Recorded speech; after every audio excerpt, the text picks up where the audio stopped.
Throughout human history, there have been numerous artifacts and figures depicting advanced beings who came from the sky, possessing technology and kick-starting human civilization. Some of the oldest prehistoric cultures drew what they saw in numerous rock art paintings, depicting humanoid beings descending from otherworldly vehicles. They depicted them in numerous figurines and carvings as beings wearing sophisticated spacesuits or clear non-human features. Were these simple myths and symbols created by primitive minds trying to explain natural phenomena, or were they literal records of encounters that defied understanding? Across continents, these depictions share striking similarities in form, posture, and technology, suggesting a shared source rather than isolated imagination. If these images are interpreted as eyewitness accounts rather than allegory, they raise the unsettling possibility that human civilization may have been influenced by visitors far more advanced than we were. Deep inside a cave in the Karama region of India, some of the most mysterious cave paintings were discovered in 2014, dating to around 10,000 BC. The figures depicted are unlike any typical prehistoric art, as they appear to depict beings with non-human features, such as elongated heads, large eyes, and they wear headdresses and costumes that resemble spacesuits. Even stranger is the fact that these beings are shown alongside a disc-shaped object interpreted as a flying craft in a landed position with 3 legs. For these reasons, many refer to the drawings as the Karama aliens. Even the Indian government was amazed by the paintings, and in 2018, they conducted a study with the assistance of NASA into these paintings, with NASA sending out a team to investigate them. However, nothing was ever released to the public.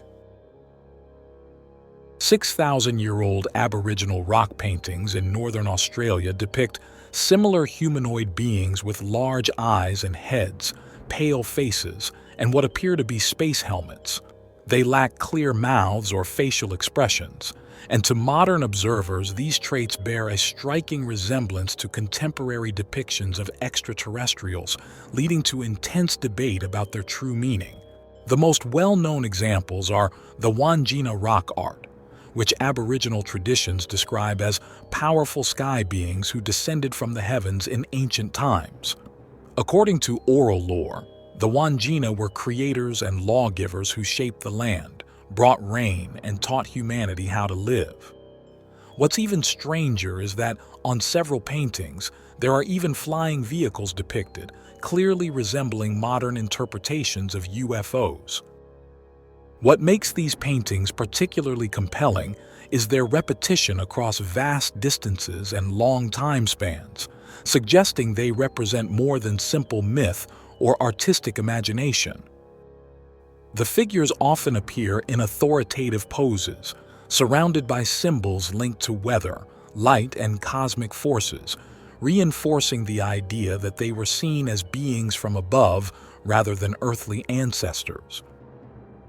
In North American Utah, we find even stranger petroglyphs that date to 4,000 years ago, and also depict strange, otherworldly beings with what appears to be space helmets with antennas and a UFO standing between them. Are these depictions of an ancient extraterrestrial encounter that Native Americans recorded thousands of years ago? The beings look distinctively different, much taller than the smaller humans and animals depicted next to them. There's another petroglyph which depicts a circular 3-legged spaceship with a tall humanoid being standing in front of it. To the right, we see a much shorter human figure next to animals. Could this be the record of a non-terrestrial encounter in ancient Native American history? On this petroglyph, we see 2 beings with antennas, a UFO above them, and a strange box-like object before them. Could this box-like object be associated with the strange box-like handbags depicted all across the world, from Sumeria to Mesoamerica, all the way to Asia? Interestingly, On one carving, we see this strange antenna-like object. This antenna-like object draws immediate comparisons to one of the most puzzling discoveries ever made on the ocean floor of Antarctica, the Eltanin antenna.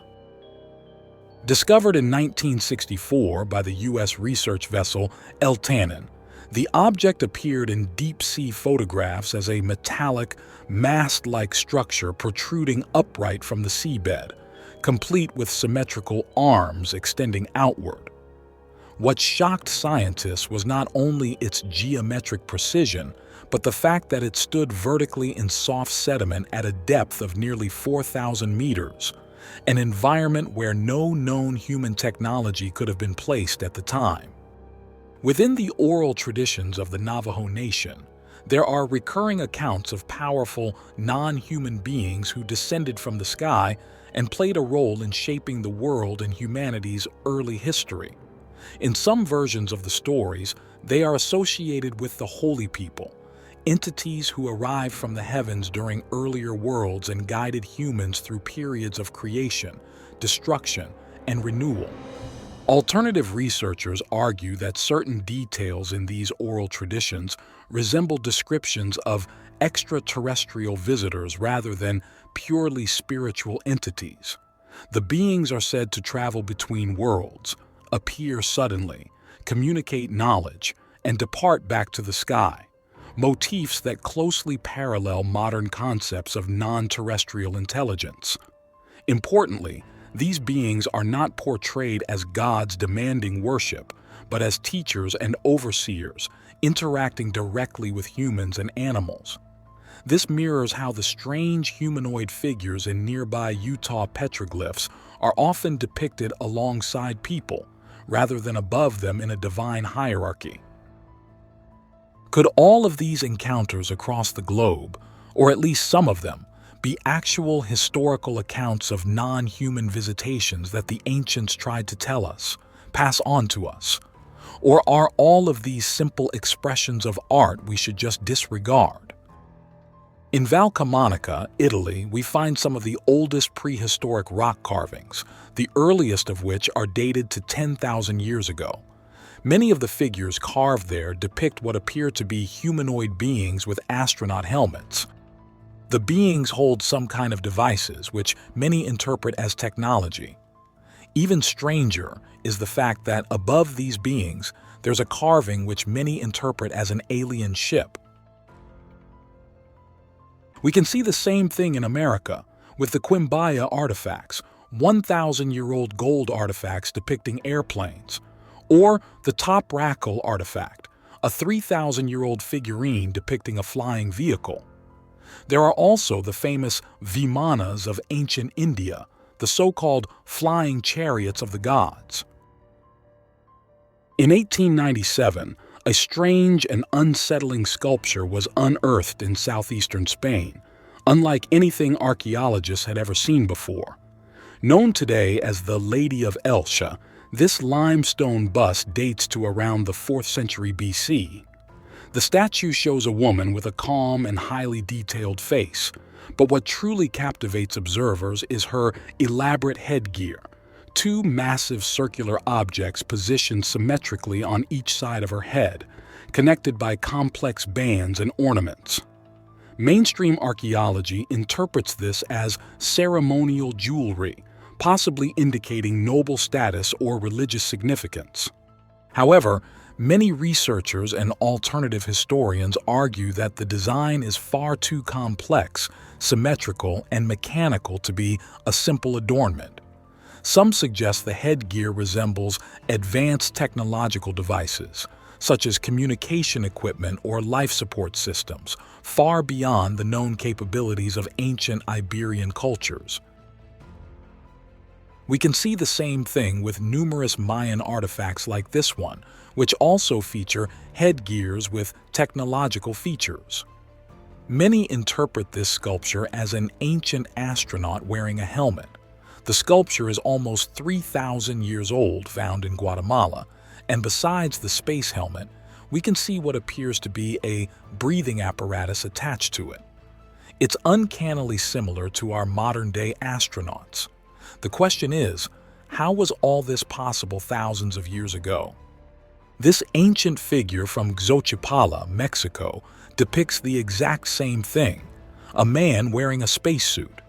And here's another one found in the ruins of a now-lost Mayan city. Are all of these coincidences? These two sculptures are even stranger, as they depict non-human beings wearing advanced gear. Did the Maya saw these? One of the greatest discoveries was the Tomb of Pakal the Great, discovered in 1952 by Mexican archaeologist Alberto Ruz Luillier inside the Temple of the Inscriptions. Hidden behind a sealed passageway, the burial chamber contained a massive limestone sarcophagus weighing over 7 tons.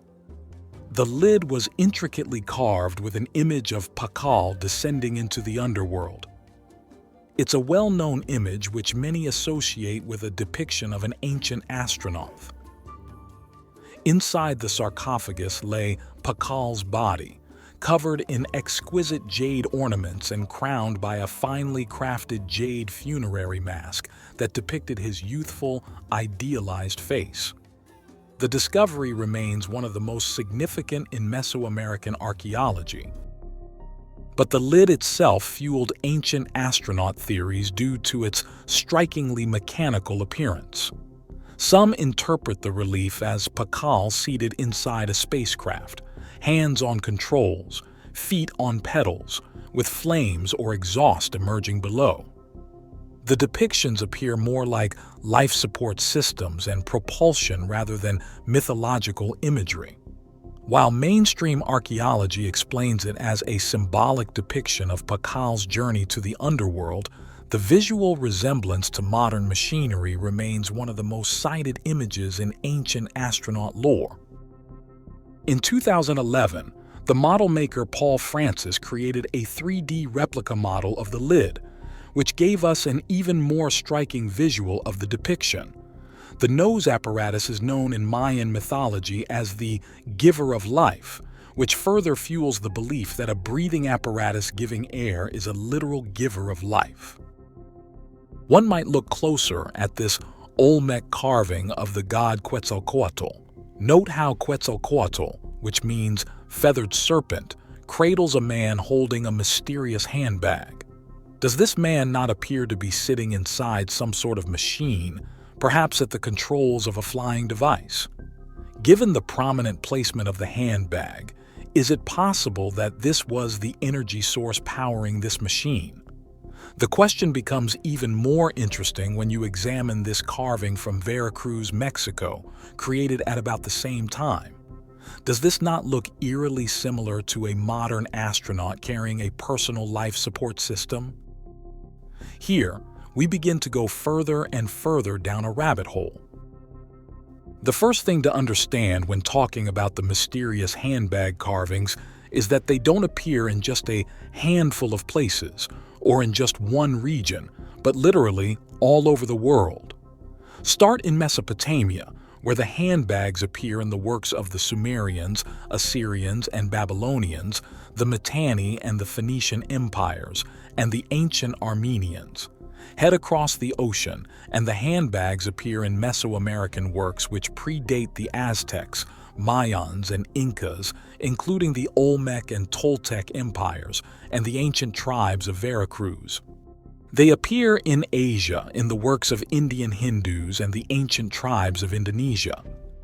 They were depicted by the Etruscans in Italy, the Hittite Empire in Turkey, and the ancient Illyrians. They even appear in the Coso petroglyphs created by indigenous North Americans and at the mysterious 12,000-year-old site known as Göbekli Tepe. We could go on, but the point is clear. The handbags are everywhere. The question is, why?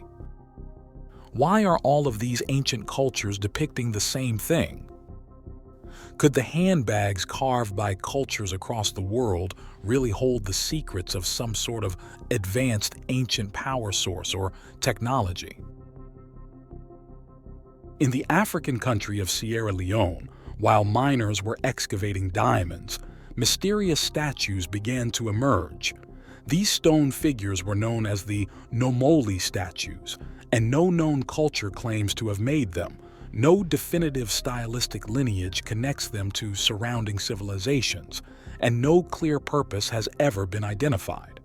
What elevates the mystery is not the statues alone, but where some of them were found in 1991, deep within geological layers corresponding to the end of the last ice age, tens of thousands of years ago. Humanity at that time is conventionally understood to be composed of small, nomadic hunter-gatherer groups, not artisans carving complex figures from stone. The figures depict hybrid humanoids, many with reptilian or non-human features. Were these symbolic representations, mythic beings, or depictions of something witnessed? The most technically disturbing detail emerges with the discovery attributed to Angelo Pittoni. Inside one of the reptilian Nomoli statues, Pittoni reportedly found a perfectly spherical metal object composed of steel and chromium. This single detail collapses conventional timelines. Steel production is not known before the 3rd millennium BCE. Chromium isolation occurred in the 18th century. Perfect spheres require controlled machining or casting techniques. Does that mean the statues were brought by non-human visitors? Local explanations do not frame the Nomoli as gods or animals, but as exiled beings from the sky, entities whose presence preceded modern humans. According to oral traditions, these beings could not be looked at directly, radiated intense light, and were cast down to earth as punishment. From an anthropological standpoint, this language is strikingly similar to descriptions of divine or celestial punishment found across the ancient world. Such narratives appear independently in Mesopotamian, Egyptian, Indic, Mesoamerican, and Abrahamic traditions. When separate cultures with no known contact describe beings descending from the heavens, bringing knowledge and later vanishing, historians must at least acknowledge the pattern. What if these stories preserve distorted memories of a real, technologically superior presence? Even more perplexing is the substance known as skystone, reportedly recovered from the same region. Its properties, extreme lightness, resistance to acid and extreme heat, anomalous elemental composition, and the presence of unknown organic compounds do not correspond to any known terrestrial mineral. Independent tests across multiple laboratories reportedly failed to classify it. The suggestion by a modern geologist that it may be non-terrestrial in origin is not made lightly. In science, such statements are avoided unless all conventional explanations are exhausted. What makes skystone especially troubling is its cultural context. Local legends state that when the beings fell, the sky itself fell with them, and fragments of it became stones and diamonds. The strongest intellectual challenge to orthodox explanations comes from the Dogon people of Mali, documented extensively by Marcel Griol. The Dogon possessed precise astronomical knowledge of the Sirius star system, including the existence, orbital period, density, and nature of Sirius B, long before modern astronomy could observe it. Sirius B is invisible to the naked eye and requires advanced optics to detect. Yet Dogon traditions describe it as extremely dense, small, and heavy, accurate descriptors of a white dwarf. The Dogon explanation is direct. Their knowledge was given by beings called the Namos, amphibious visitors who arrived from Sirius in a fiery vessel and taught humanity science, agriculture, and cosmology. Linguistically and geographically, the resemblance between Nomos and Nomoli is difficult to ignore. Mali and Sierra Leone were once linked under the Mali Empire, allowing for shared mythological transmission. Over centuries, stories fragment, symbols shift, and meanings mutate. Amphibious beings may become reptilian. Celestial visitors may become fallen angels. Technology may become magic. This is how oral memory works, not by preserving facts, but by preserving events in symbolic form. Strangely, reptilian statues were also discovered thousands of kilometers away from Africa during excavations of the ancient Ubaid culture of southern Mesopotamia, a pre-Sumerian culture dating to roughly 6,500 BC. Archaeologists uncovered a small number of deeply unsettling figurines, humanoid bodies with elongated skulls, slanted eyes, and distinctly reptilian facial features. Why would one of the earliest known civilizations portray reptilian humanoids? If the intent were purely symbolic, why choose reptilian traits? Traits that recur in unrelated cultures across the globe, including all the way to Japan, where this reptilian figure was found inside a temple. The Ubaid figures are not isolated anomalies. They appear at a moment in history when agriculture, settled life, architecture, and social stratification were emerging rapidly in Mesopotamia, with no clear developmental runway. The most compelling and detailed story of ancient non-human visitors is found in Sumer, where thousands of cuneiform tablets describe beings who descended from the heavens, engineered humanity, and ruled as gods while openly recording their actions as historical events rather than myth. The weight of the gods was crushing, their toil beyond endurance. Let the burden pass to humankind.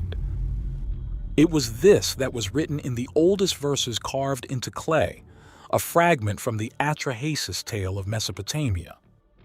Yet what if these divine figures were not simply legends? What if the stories hint at something far older and stranger than we have allowed ourselves to believe? The name Anunnaki comes from the etched symbols of Sumerian records, their lines recounting the deeds of deities who shaped the world and watched over the earth.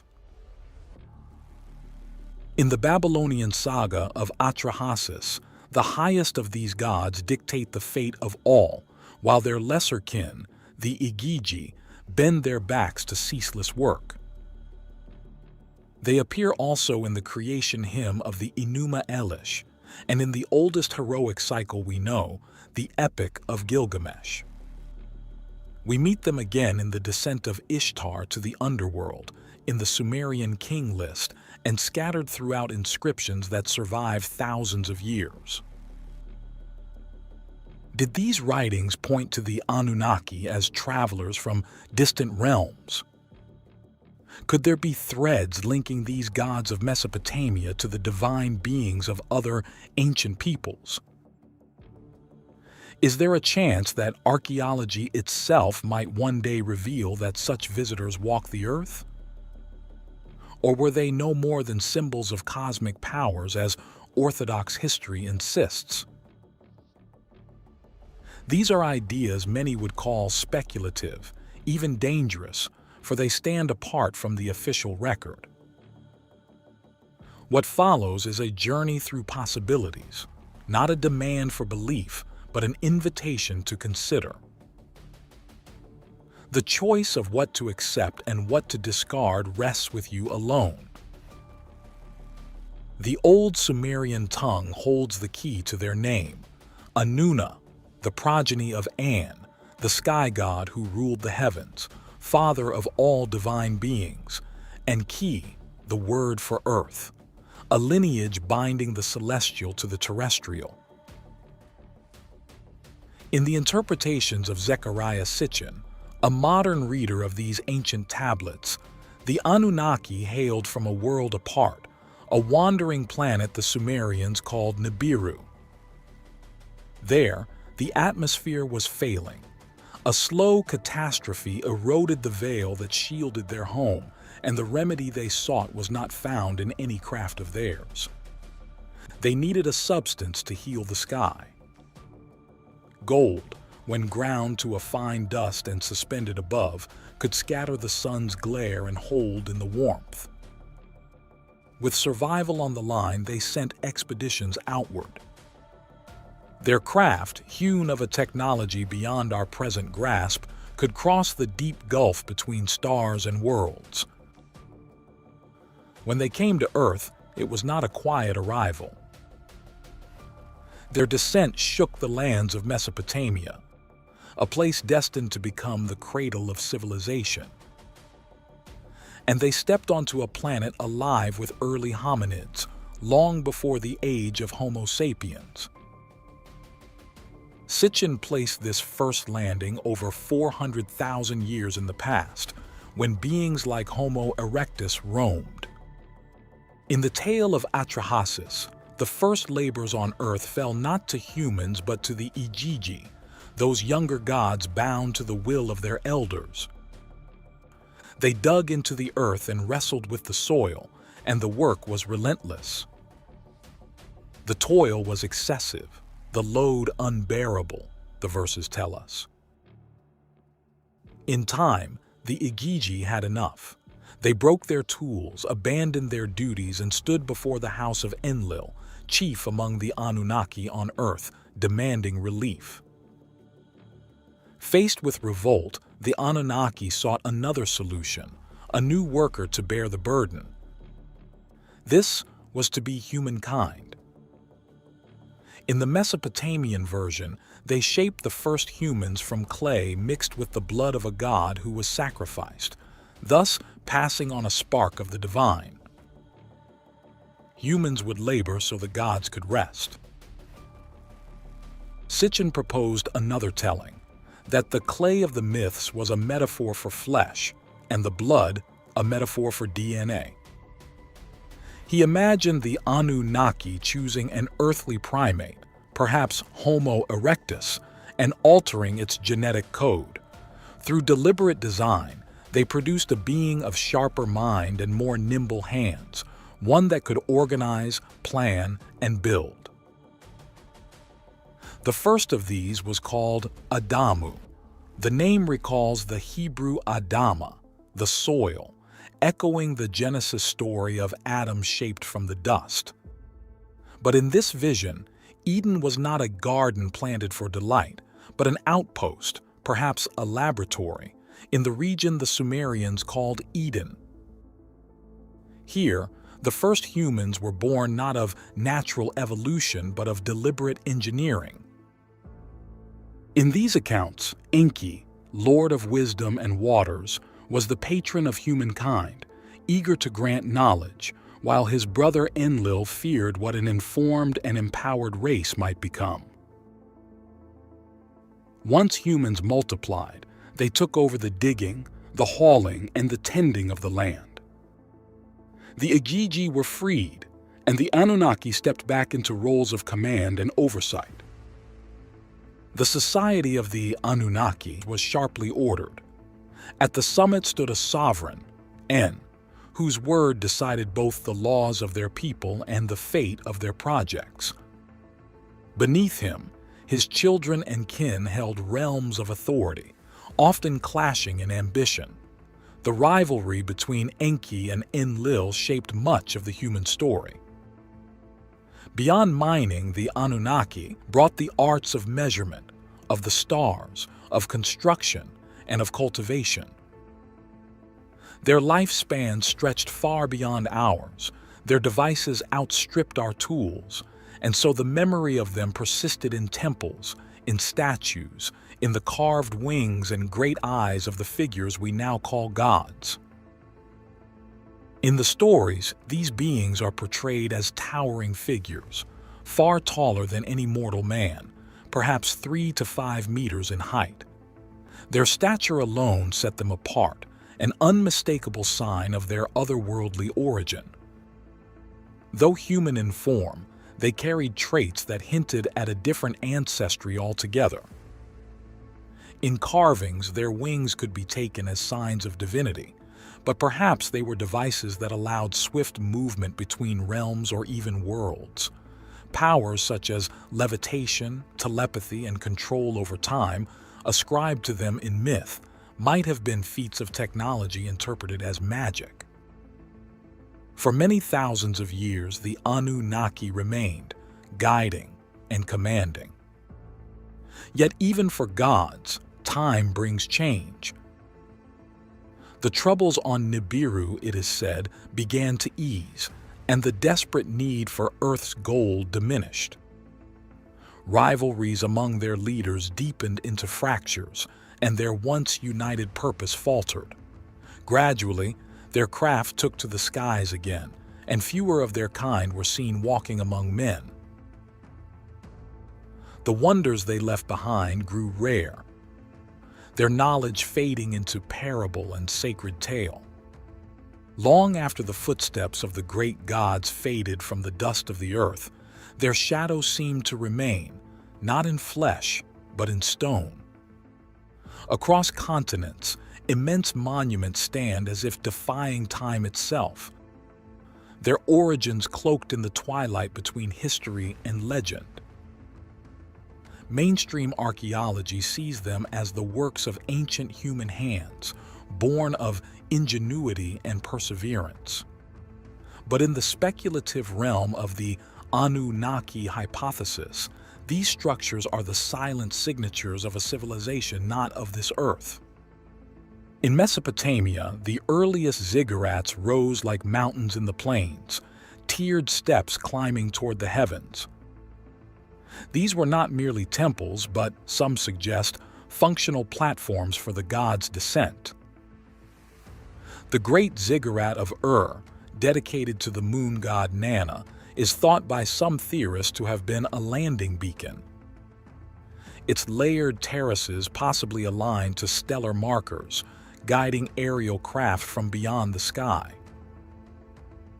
The precision with which its axes match certain celestial points fuels the idea that these were more than ceremonial designs.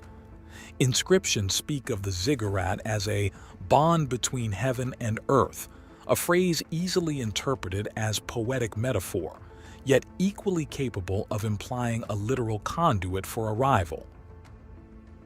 But Mesopotamia is not the only canvas upon which these supposed visitors worked. Far to the west, in the sands of Egypt, the pyramids stand with the defiance of eternity. Conventional history credits their construction to the ingenuity of the Old Kingdom, but alternative interpretations see the hand of the Anunnaki, or at least their guidance, in their creation. The Great Pyramid of Giza, with its astonishing alignment to true north, the near-perfect symmetry of its sides, and the mass of millions of precisely cut stone blocks, defies simple explanation with primitive tools. In the Anunnaki framework, these were not tombs but machines, perhaps resonating with the planet's energy, perhaps serving as beacons, perhaps something far more complex, hubs in a global network.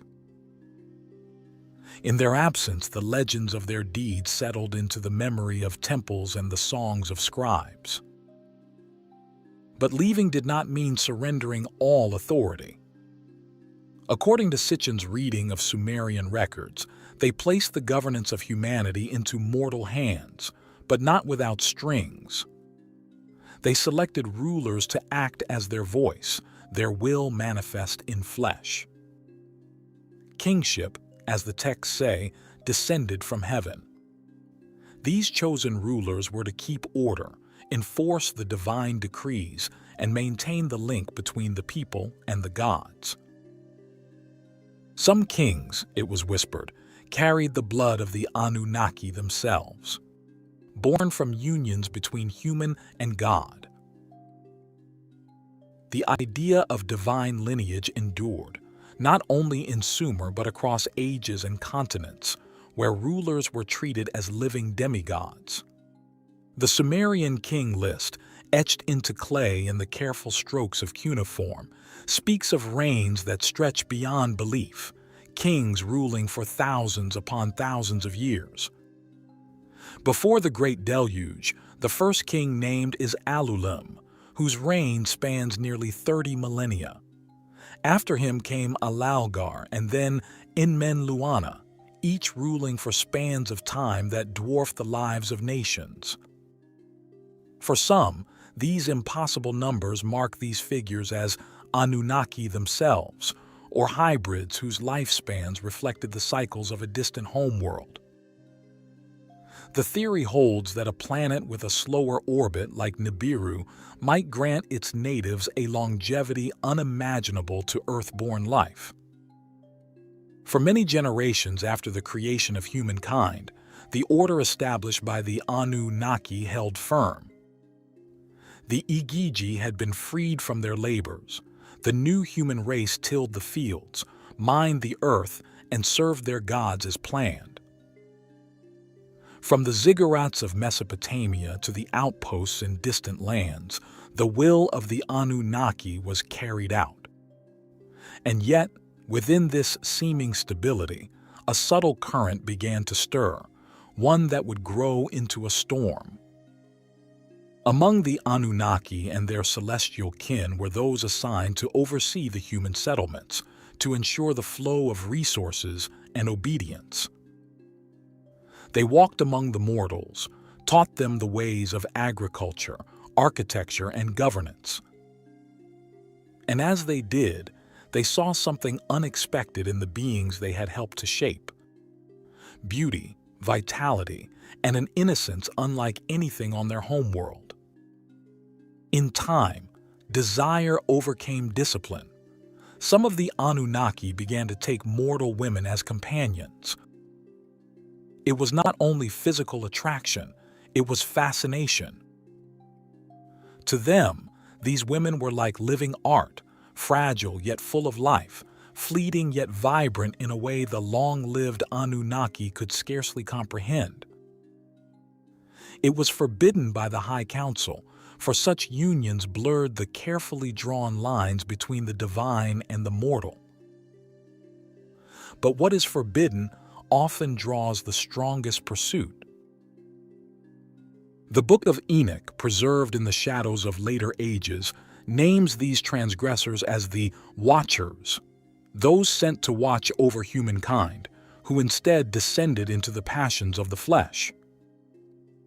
Their leader, in Enoch's telling, was called Shemyaza, and with him were 200 others.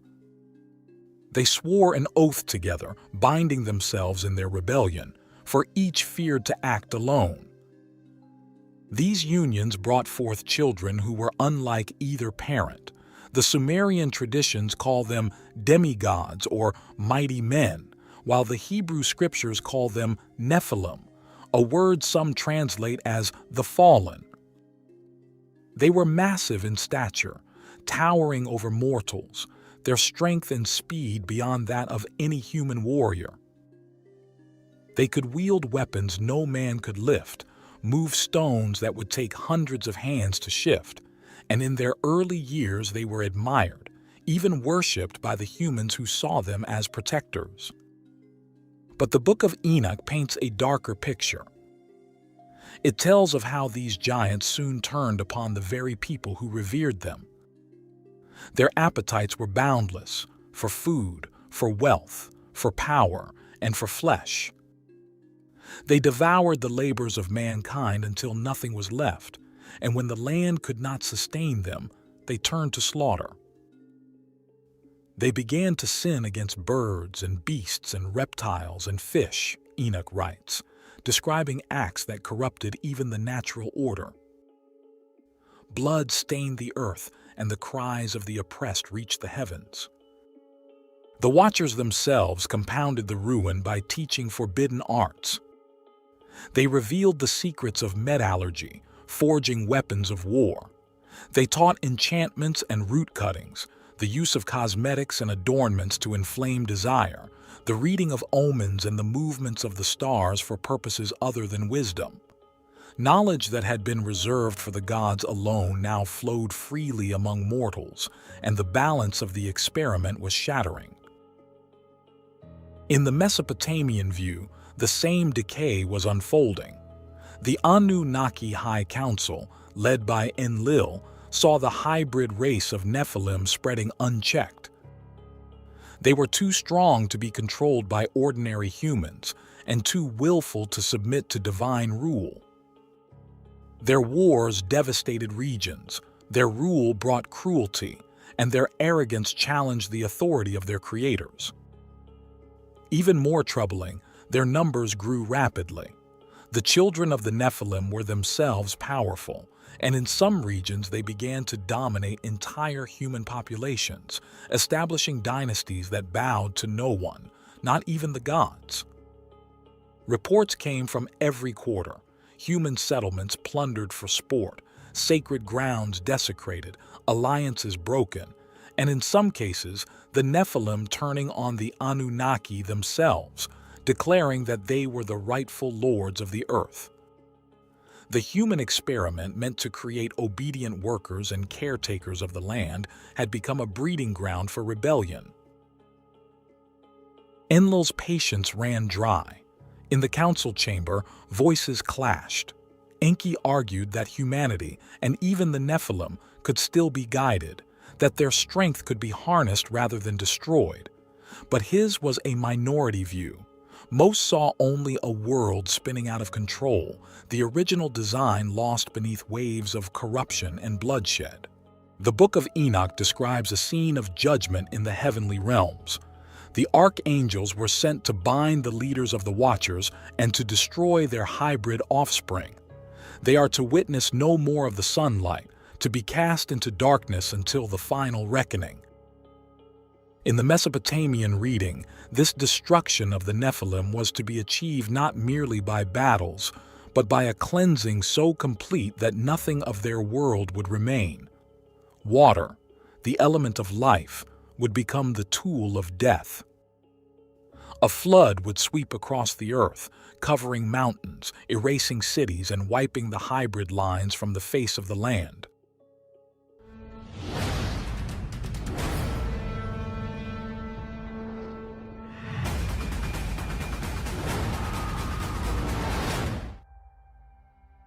Yet not all agreed. Enki, the benefactor of men, whispered the warning to a single human, Ziusudra. Instructed to build a great vessel, he gathered his family and life's creatures and waited for the storm. The waters came, swallowing cities and fields, raging for days. Even the gods, watching from above, are said to have been stricken with fear at the violence of the storm they had loosed. When the waters fell away, Ziusudra released birds to seek dry land, first a dove, then a swallow, both returning, and finally a raven that did not come back, a sign that the earth was once more livable. This story finds its echo in the Babylonian tale of Utnapishtim, who recounts to Gilgamesh his survival of the deluge, and in the Hebrew account of Noah, who too is warned, who too sends out a raven and a dove. The parallels are many. A chosen man, divine warning, a vessel, the preservation of life, the release of birds, and a covenant after the flood. In Sitchin's telling, the Anunnaki's destruction was not total. They chose to rebuild with what remained, but with changes. Humanity's lifespan was shortened, abilities diminished, so that never again could man rival his makers. The long ages of kings came to an end, replaced by reigns measured in centuries, then decades. The ancient glory receded, but the memory of the flood lingered in every corner of the world. The flood had come and gone, its waters retreating like a memory too heavy to bear. The world that emerged was not the same as the one before. The cities of the Nephilim lay drowned beneath silt and stone, their great halls now the dwelling places of fish. The cries of the Watchers, bound in the deep places, faded into silence. Humanity, once spread across the fertile lands in countless multitudes, now clung to survival in scattered bands. The stories of what had been passing only in whispers around campfires. In the high council of the Anunnaki, there was no triumph. Enlil saw the earth cleansed of rebellion, yet also stripped of its former glory. The mines lay abandoned, the networks of knowledge shattered. The new humanity, descended from the survivors, was weaker by design. Their years would be few, their strength diminished, their minds bound within limits that would keep them from challenging their makers again.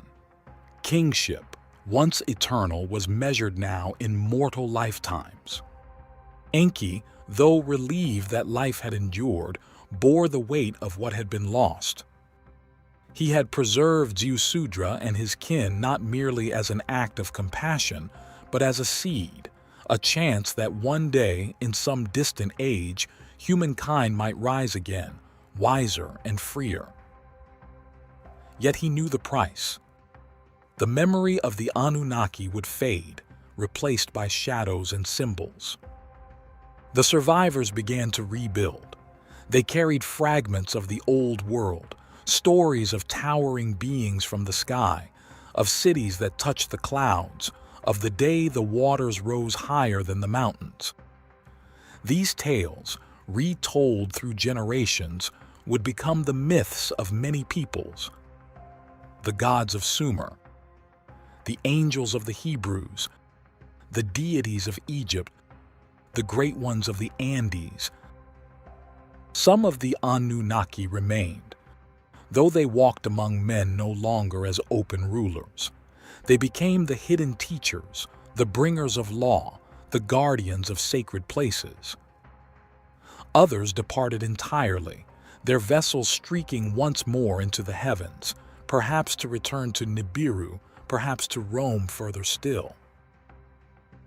The monuments they had left, ziggurats, pyramids, cyclopean walls, stone circles, stood as the last unbroken link between the age of gods and the age of men. Many would be rebuilt, altered and claimed by later kings, yet the foundation stones bore the mark of a hand older and stronger than human. Perhaps one day, the bond between heaven and earth will be renewed, and the descendants of the first Adamu will meet their makers face to face.